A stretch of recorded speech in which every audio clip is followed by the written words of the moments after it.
విజయవాడలో ఉగ్రవాద కదలికలు కలకలం రేపుతున్నాయి. ఇటు విజయవాడ నుంచి ఏకంగా ఐసిస్ తో టెర్రర్ నెట్వర్క్ ఏర్పాటు చేసుకోవడం ఆందోళన కలిగిస్తోంది. జిహాద్ కోసం అల్ మాలిక్ ఇస్లామిక్ యూత్ పేరుతో ప్రత్యేకంగా ఒక సంస్థని నెలకొల్పారు. ఐసిస్ తో పాటు అల్ ఖైదాతోనూ విజయవాడ నుంచి సంప్రదింపులు జరపడం ఉలిక్కిపడేలా చేస్తోంది. దేశవ్యాప్తంగా కూడా నెట్వర్క్ విస్తరణ చేయడానికి విజయవాడకు చెందిన మహమ్మద్ రహమతుల్లా షరీఫ్, మీర్జా సోహైల్ బేగ్, మహమ్మద్ దానిష్ ప్రయత్నించారు. అంతేకాదు నెల రోజుల్లో పాకిస్తాన్ కు వెళ్లేందుకు కూడా ఏర్పాట్లు చేసుకున్నారు. ఇంతలోనే పోలీసులకు చిక్కటంతో పెద్ద ముప్పు తప్పినట్టయింది. సోషల్ మీడియాలో విద్వేషపూరిత ప్రసంగాలతో ప్రేరణ పొంది వారి కాంటాక్ట్స్ లోకి వెళ్లటం కలవరపెడుతోంది.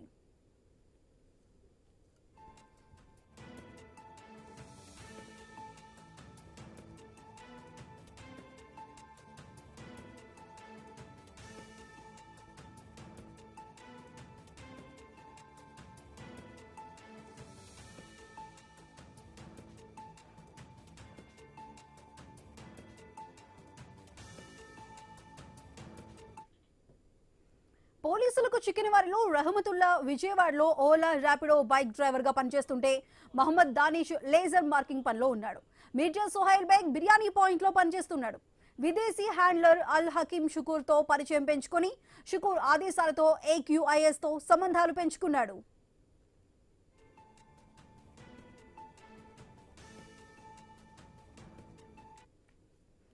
బీహార్ కు చెందిన షాద్మన్ దిల్కుష్ తో పాటు హైదరాబాద్ కు చెందిన సేదా బేగంతో మిలాఖత్ అయ్యారని పోలీసుల దర్యాప్తులో గుర్తించారు. ఐసిస్ తో సంబంధాలు ఉన్న బెనెక్స్ కామ్ కు చెందిన అజ్మానుల్లా ఖాన్, లకీ అహ్మద్, మీర్ ఆసిఫ్ అలీ, జీషాన్ అబ్దుల్ సలాం, షారుఖ్ ఖాన్, షియాక్ ఫియాజ్ ఉర్ రెహమాన్లతోనూ లింకులు గుర్తించారు. వీరంతా దేశంలోని వేర్వేరు రాష్ట్రాలకు చెందినవారు.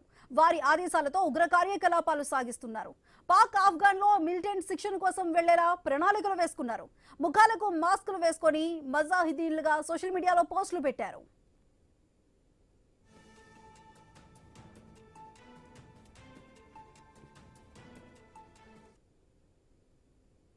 ఆ మధ్య విజయనగరం, రాయదుర్గం, ధర్మవరంలో కూడా ఉగ్ర నీడలు బయటపడినప్పుడు ఏపీ ఉలిక్కిపడింది.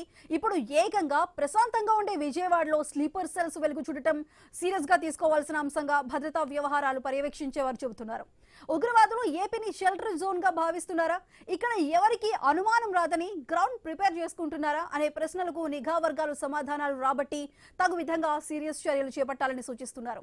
అయితే విజయవాడ నుంచి ఏకంగా ఐసిస్ తో టెర్రర్ లింకులను ఏర్పాటు చేసుకోవడం ఆందోళన కలిగిస్తుంది. అదే విధంగా ఇటు అల్ మాలిక్ ఇస్లామిక్ యూత్ అనే పేరుతో సంస్థను కూడా రన్ చేస్తుండటం కూడా ఇప్పుడు ఆందోళన కలిగించే విషయమే. అయితే విజయవాడలో బయటపడిన ఈ ఉగ్ర కదలికలకి సంబంధించి మరింత విశ్లేషణని మా కొలీగ్ బిందు న్యూస్ రూమ్ నుంచి కంటిన్యూ చేస్తారు. Bindu, over to you. Right, thank you Sudha. AP counter intelligence అధికారులు మరియు విజయవాడ టాస్క్ ఫోర్స్ అధికారులు కూడా ఇద్దరు కూడా సంయుక్తంగా జరిపిన ఈ దాడిలో ముగ్గురు యువకులను అయితే అదుపులోకి తీసుకున్నారు. మార్చ్ 24న వీళ్ళని అరెస్ట్ చేశారు. మొహమ్మద్ రహమతుల్లా షరీఫ్, మీర్జా సోహెల్ బేగ్, అలాగే మొహమ్మద్ డానిష్, వీరు ISIS అంటే Islamic state of Iraq and Syria మరియు AQIS Al Qaeda in the Indian subcontinent లింకులతో సంబంధాలు ఉన్నాయంటూ కూడా బయటపడ్డాయి. దానికి సంబంధించి కూడా వీళ్ళు ముగ్గురిని అయితే అరెస్ట్ చేశారు జ్యుడిషియల్ కోర్టులో. వీళ్ళ ముగ్గురు కూడా ఇప్పటికే రిమాండ్ లో ఉన్న పరిస్థితి. సో అంటే ఈ గ్రూప్లు అంటే ఏదైతే కూడా ఉన్నాయో ఆన్లైన్ ద్వారా వీళ్ళు రాడికలైజ్ అయ్యి ఆల్ మాలిక్ ఇస్లామిక్ యూత్ అనే గ్రూప్ ను ఏర్పాటు చేసి ఉగ్రవాద భావజాలం ప్రచారం చేశారని పోలీసు వర్గాలు తెలిపాయి.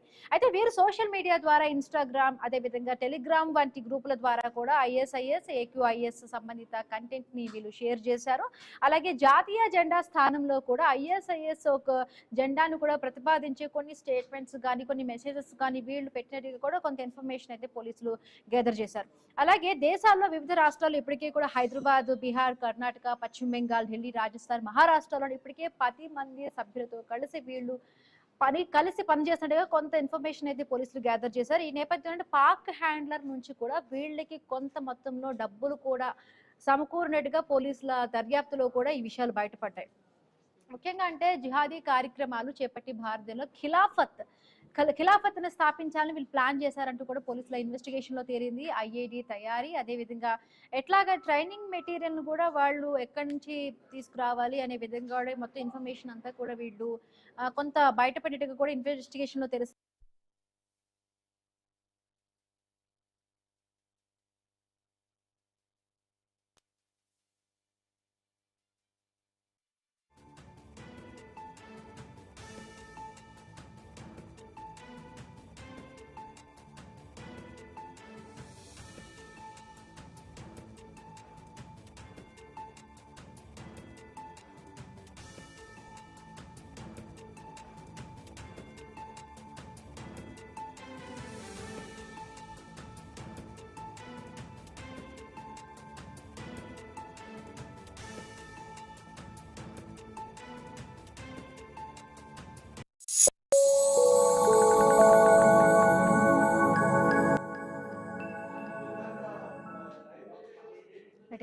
ఇక ఏపీ కౌంటర్ ఇంటెలిజెన్స్ అధికారులు అలాగే విజయవాడ టాస్క్ ఫోర్స్ పోలీసులు కూడా సంయుక్తంగా ఈ దాడులు జరిపి ముగ్గురునైతే కూడా పోలీసులు అదుపులోకి తీసుకున్నారు. మార్చి 24న కూడా ఈ ఆపరేషన్ అయితే చేపట్టారు. మహమ్మద్ రహమతుల్లా షరీఫ్, మిర్జా సోహెల్ బేగ్, మొహమ్మద్ డానిష్ వీరు ISIS Islamic state of Iraq and Syria మరియు ఏక్యూఐఎస్ అల్ ఖైదా ఇండియన్ సబ్ కాంటినెంట్ లింకులతో సంబంధాలు ఉన్నాయంటూ కూడా పోలీసులు వాళ్ళ ఇన్వెస్టిగేషన్ లో తేల్చారు. ఇప్పటికే వీళ్ళు ముగ్గురిని కూడా అరెస్ట్ చేసి రిమాండ్ లో ఉంచారు.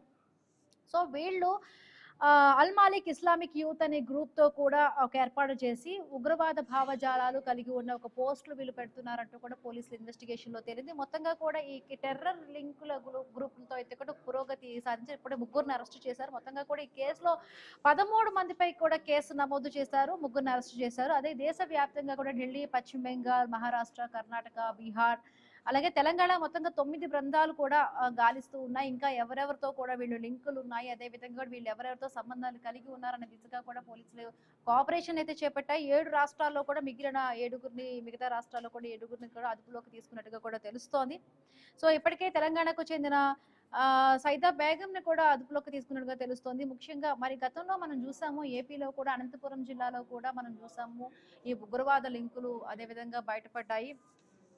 ఇంకొకటి అంటే సో చూస్తుంటే ఏపీ సేఫ్ గా కూడా వీళ్ళు భావిస్తున్నారా, ఉగ్రవాద సంబంధించి కూడా వాళ్ళు సేఫ్ గా కూడా ఏపీని వాళ్ళు భావిస్తున్నారు. సో మాట్లాడతాము.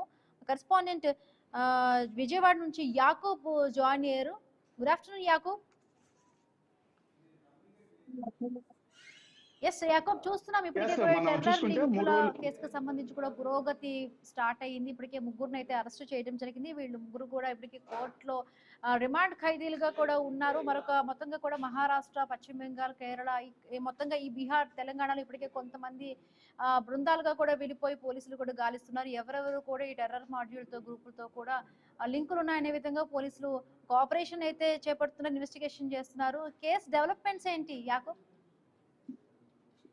ఖచ్చితంగా మీరు చెప్పినట్టుగా సుమారుగా 9 చోట్ల ఇప్పటికే గాలింపు చర్యలు చేపడుతున్నారు. ఇప్పటికే 13 మందిని ఇప్పటికే అరెస్ట్ చేశారని కూడా చెప్పుకోవచ్చు. అయితే 9 రాష్ట్రాల్లో ఉన్న కర్ణాటక కానివ్వండి, అది బీహారు, ఉత్తరప్రదేశ్, అదేవిధంగా ఇటువంటి రాష్ట్రాల్లో ఇప్పటికే ఇటువంటి గ్రూపులు పెట్టి గ్రూపుల్లో విద్వేషాలు రెచ్చగొట్టే వ్యక్తులను ఇప్పటికే అదుపులో తీసుకోవడం జరిగింది. ఏపీ 9 టీములు పక్క రాష్ట్రాలకి వెళ్ళాయి. అక్కడ నుండి ఇప్పటికే ఒక సుమారుగా 9 ఇప్పటికే 3 అరెస్ట్ అవుతారు. మరొక 13 మంది, సుమారు 10 మందిని కూడా ప్రస్తుతం అరెస్ట్ చేశారని కూడా ప్రాథమికంగా తెలుస్తుంది. ఈ నేపథ్యంలో పూర్తిగా ఈ కేసుకి సంబంధించి అన్ని ఇటువైపు ఉన్న లింకులు ఉన్నాయి ఏంటి అనే కోణంలో అయితే పోలీసులు అయితే పెద్ద ఎత్తున దర్యాప్తు చేస్తున్నారని కూడా చెప్పొచ్చు. ముఖ్యంగా కేంద్ర ఇంటెలిజెన్స్ విభాగం విజయవాడలో పూర్తిగా అక్కడ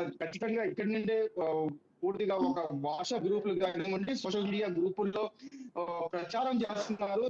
దీంట్లో పూర్తిగా ఇక్కడ ఉన్న వ్యక్తులు ఉన్నారు అనేది కూడా సెంట్రల్ ఇంటెలిజెన్స్ డిపార్ట్మెంట్ చెప్పడం, వాళ్ళు ఇక్కడ స్వయంగా రావడం, వాళ్ళతో పాటు స్థానిక పోలీసులు అక్కడికి వెళ్ళి రైడ్ చేయడం, ఇందులో భాగంగా 3 వ్యక్తులను మొన్న అదుపులో తీసుకోవడం, సుమారుగా 12 గంటల సేపు వారిని విచారించడం, ఆ తర్వాత కోర్టు ప్రొడ్యూస్ చేయడం జరిగింది. అయితే దీంట్లో కీలకంగా హైదరాబాద్ చెందిన మహిళ కూడా ఉన్నట్టుగా గుర్తించారు. అయితే ఆ మహిళలను కూడా చేసేప్పటికీ హైదరాబాద్ నుంచి విజయవాడకు తీసుకొచ్చిన పరిస్థితి. అయితే ఇప్పుడు ఆవిడ ఏం చెప్తుంది, ఆవిడ దగ్గర ఉన్న ఇన్ఫర్మేషన్ ఏంటి, దీంట్లో కీలకమైన వ్యక్తులు ఎవరున్నారు, అంటే పరాణ దేశంలో నుండి ఏదైనా ఈ నెట్వర్క్ నడుస్తుందా, ఉగ్రవాదులతో సంబంధాలు ఉన్నాయా లేదా అనే కోణంలో అయితే ప్రస్తుతం అయితే దర్యాప్తు చేస్తున్న పరిస్థితి. పూర్తిగా దీనికి సంబంధించి ముఖ్యంగా గత కొద్ది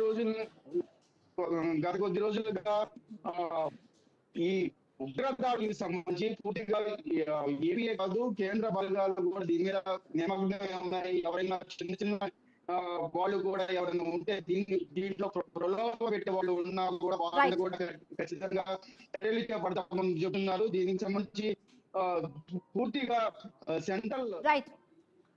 థ్యాంక్ యూ యాకూబ్. రైట్, ఇక మాట్లాడదాం, డిస్కస్ చేద్దాం. రఘురామయ్య గారు రిటైర్డ్ సబ్ ఇన్స్పెక్టర్ కూడా జాయిన్ అయ్యారు. నమస్తే అండి రఘురామ్ గారు. మొత్తంగా కూడా టెర్రర్ లింకులు ఒక్కొక్కటి కూడా బయటపడుతూ ఉన్నాయి. గతంలో కూడా ఏపీలో మనం చూసాము. విజయనగరం జిల్లా అయితే చాలా వరకు కూడా ఉలిక్కి పడిన పరిస్థితి. ఉత్తరాంధ్రలో కూడా చాలా అక్కడ కూడా ఇలాంటి లింకులు బయటపడేటప్పటికి మొత్తంగా కూడా ఉత్తరాంధ్ర ఉలిక్కి పడింది. ఆ తర్వాత అనంతపురం జిల్లాలో కూడా ఈ జేఏఎం ఏదైతే కూడా జైషే మహమ్మద్ లింక్స్ కూడా బయటపడ్డాయి. 2 అరెస్టులు జరిగాయి. ఇప్పుడు ఆంధ్రప్రదేశ్ విజయవాడలో కూడా దీనికి సంబంధించి ఇప్పటికే కూడా ముగ్గురునైతే కూడా అరెస్ట్ చేశారు. 13 మంది పైన కూడా కేసు నమోదు చేశారు. ముఖ్యంగా ఒక 7 బృందాలు ఏవైతే బిహార్, తెలంగాణ, కర్ణాటక, మహారాష్ట్ర, పశ్చిమ బెంగాల్ ఈ రాష్ట్రాల్లో కూడా ఒక 7 బృందాలు ఇప్పుడు 9 బృందాలు మొత్తంగా కూడా ఈ ఆపరేషన్ చేపడుతూ ఉన్నాయి. ఎట్లా అర్థం చేసుకోవాలి? గతంలో 2 కేసెస్ అక్కడ బయటపడ్డాయి, అరెస్టులు చేశారు. విజయనగరం అదే విధంగా అనంతపురం జిల్లాలో కూడా బయటపడ్డాయి ఉగ్రవాదులకు సంబంధించిన మాడ్యూల్ లింకులు. ఇప్పుడు రీసెంట్ గా కూడా మార్చి 24న విజయవాడలోని కూడా బయటపడ్డాయి. ఏంటి తెలంగాణ ఏపీ అనేది ఒక సేఫ్ జోన్ గా కూడా టెర్రరిస్టులు భావిస్తున్నారు అనుకోవాలా? సార్ అన్మ్యూట్ చేసి మాట్లాడండి.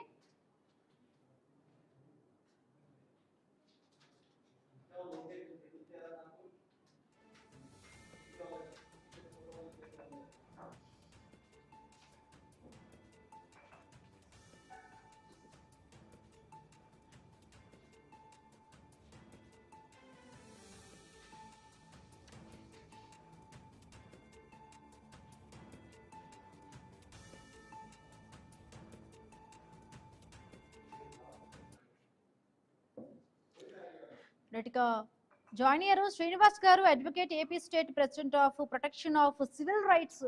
జాయిన్ అయ్యారు శ్రీనివాస్ గారు. నమస్తే అండి శ్రీనివాస్ గారు.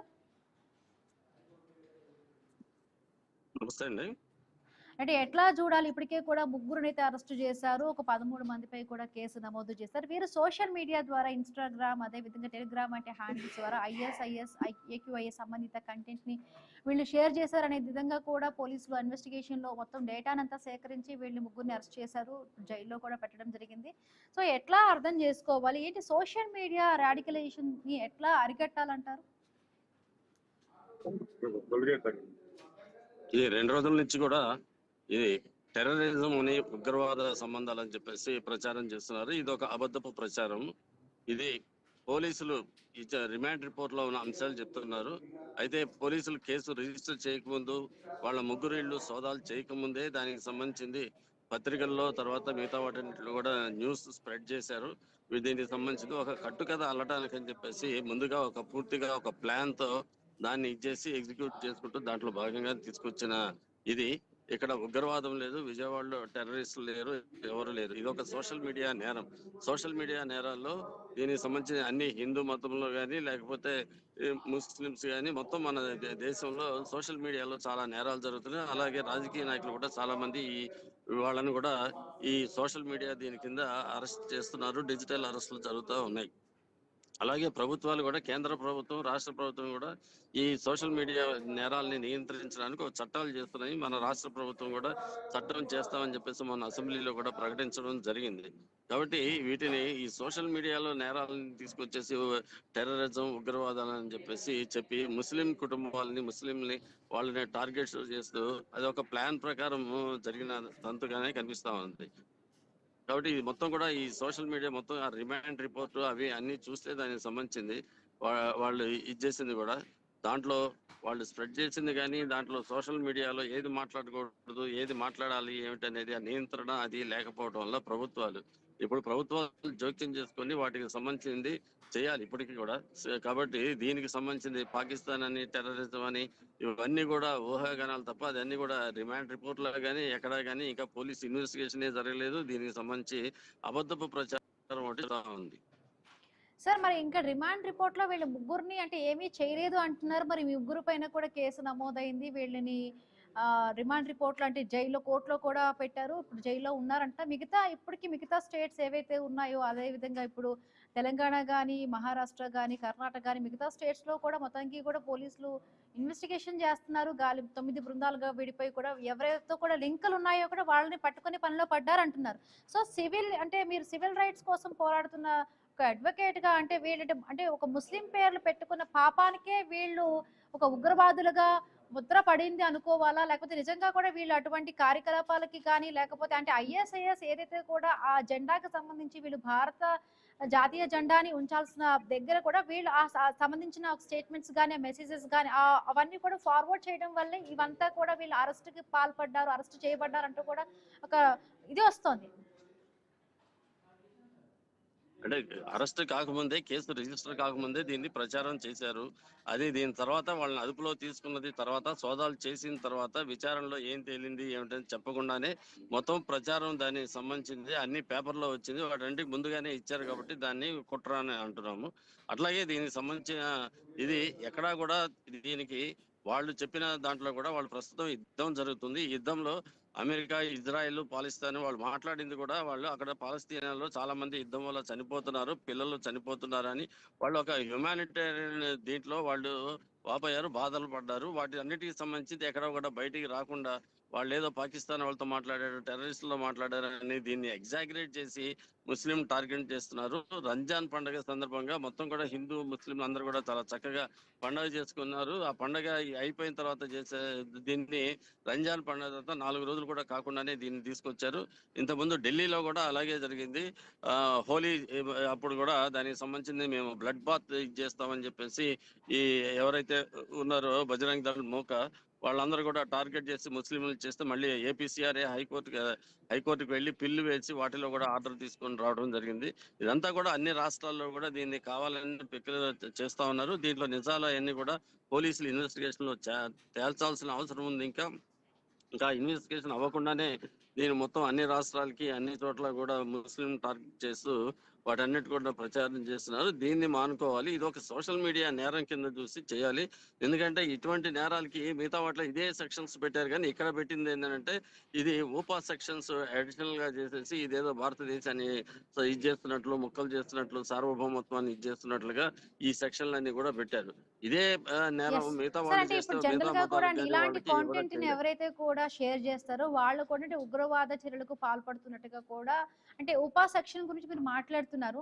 కొంత దాన్ని ఎలాబరేట్ చెప్తారా? అంటే ఇవన్నీ కూడా అంటే మనం ఒక ఎడ్యుకేట్ చేసే విధంగా మనం ఈ ఐఎస్ఐఎస్ ఈ ఇస్లామిక్ స్టేట్ కంట్రీస్ కి సంబంధించి కూడా ఇవన్నీ ప్రచారం చేయకూడదు అనే విధంగా ఏ సెక్షన్ లో ఎలాంటి కాంటెంట్ ని మనం ప్రచారం చేస్తే ఈ సెక్షన్ల కింద కూడా దోషులుగా కూడా పరిగణింపబడతారు అనే దానికి ఏంటి ఈ ఉపా సెక్షన్ ఏం చెప్తోంది?